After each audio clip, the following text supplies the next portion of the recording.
So let's talk a little bit about what is a go-to-market strategy.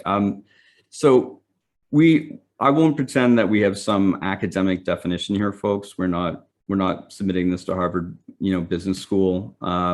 We just have a framework that we think is pretty simple. Let's start with sort of the attract phase, or TOFU here for the top of the funnel.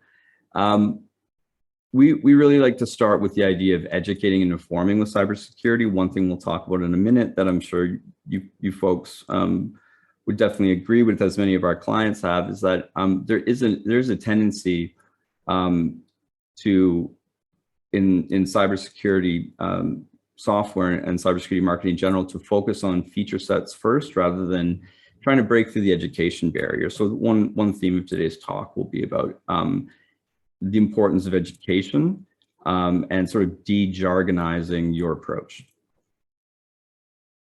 The next part is, okay, you've attracted the potential customer to the website, but how are you presenting? So we're talking here about MOFU here, middle of funnel.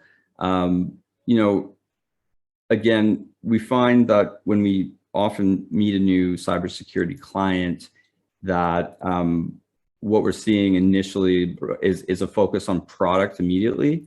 And we just want to just say, it's important obviously to show product, but we want to talk about a few other things that we think should come before product in any messaging, which we just say here: business value, trust, authority, and then getting on to the how it works and integration demos and feature set, right?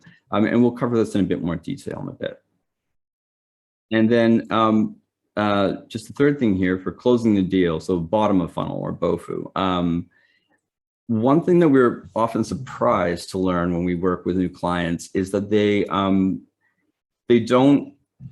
don't organize campaigns. And by campaigns, I'm not talking about, we're running a LinkedIn campaign or we're running a Google Ads campaign or a PR campaign. I'm talking about a coordinated effort that brings together marketing and sales with clear objectives within a defined time frame, with very, very specific marketing and sales goals.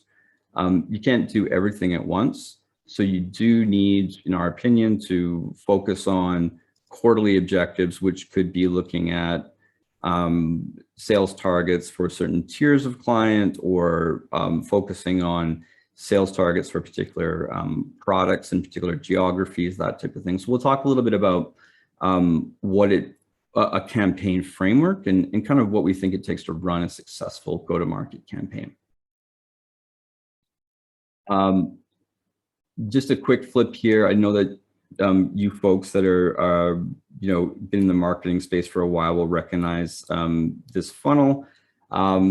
I think I'm just bringing this up very briefly here just to kind of ground us in this idea of top of funnel, middle of funnel, and bottom of funnel, because I will make reference when we get into some of the case studies. I'll just talk about some of this awareness building, particularly where we think there's some missed opportunities with some companies around doing some public relations based approaches and how those connect with the own side. So essentially making sure that your content that you're putting out there has clear chained connections to bring people down the pipeline. So we'll talk a little bit about that as well.